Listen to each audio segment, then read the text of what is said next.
Hello, everyone. Welcome to your last week of Gym Bio 1 Lab. This is kind of a bittersweet week for me because, I have gotten to know you guys over the course of this semester, and this will be the last time that I'll see you for a bit. And it's just weird because you come and then you take the test and you leave, and there's no, goodbye, have a great summer or whatever. It's just kind of an odd week. So just prepare yourself for that. And if you want to say goodbye, you can separately stop by your instructor's office and be, toodaloo, whatever.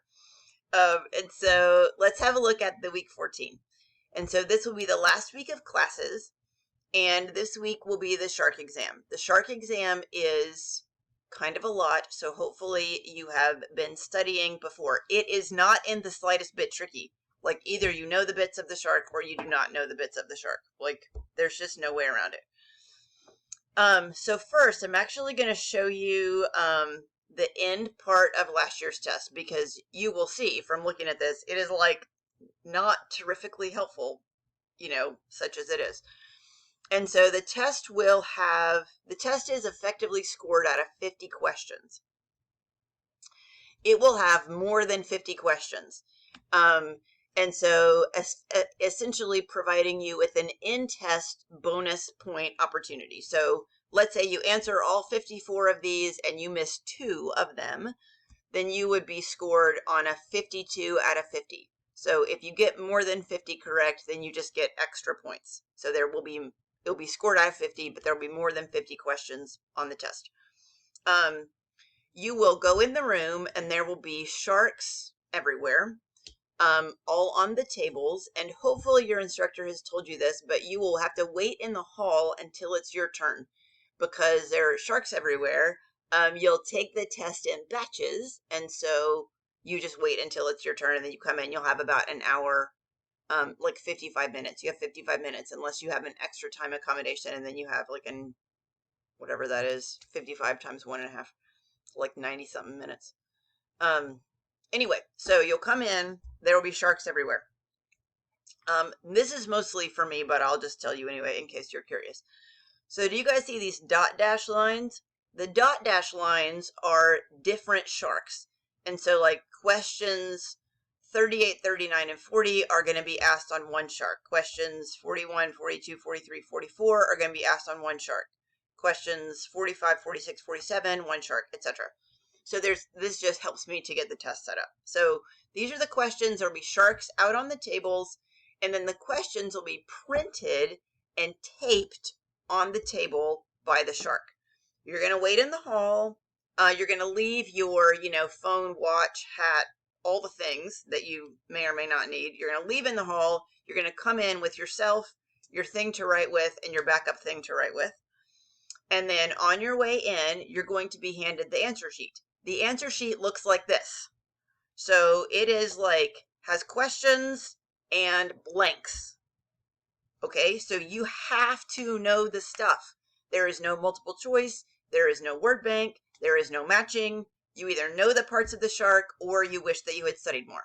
Okay, so please learn them. If you don't already know them, please learn them this week.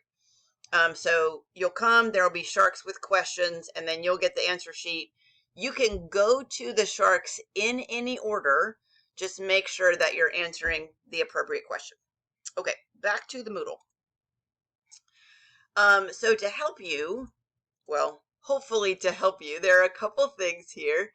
So the one that says knowledge goals are all shark parts is in fact all of the parts of the shark. These are alphabetized in an attempt to mix them up. Because if you only study them by body system, the questions are not going to be, maybe the first question is the brain, and then the second question is reproduction, and then the second shark is reproduction, the third shark is digestive, etc. And so these on this page are alphabetized to try to force you to review them in a quasi-random order.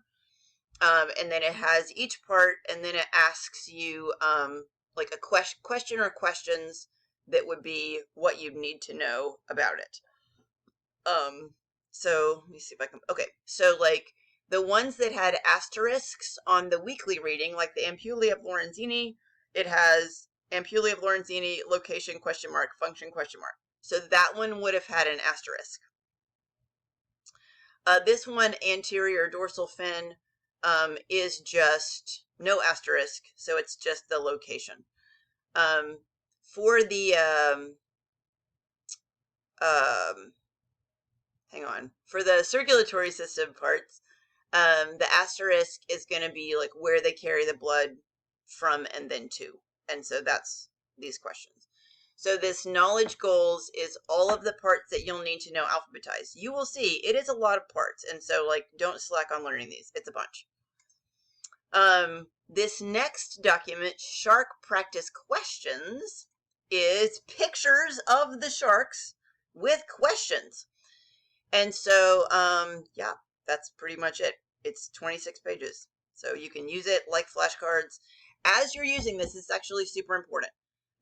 So as you guys know, you'll come in, there'll be questions, you'll have to write out the answers. You do not get points for thinking the answer to yourself. You only get points for writing out the answer and having it be a recognizable as that answer.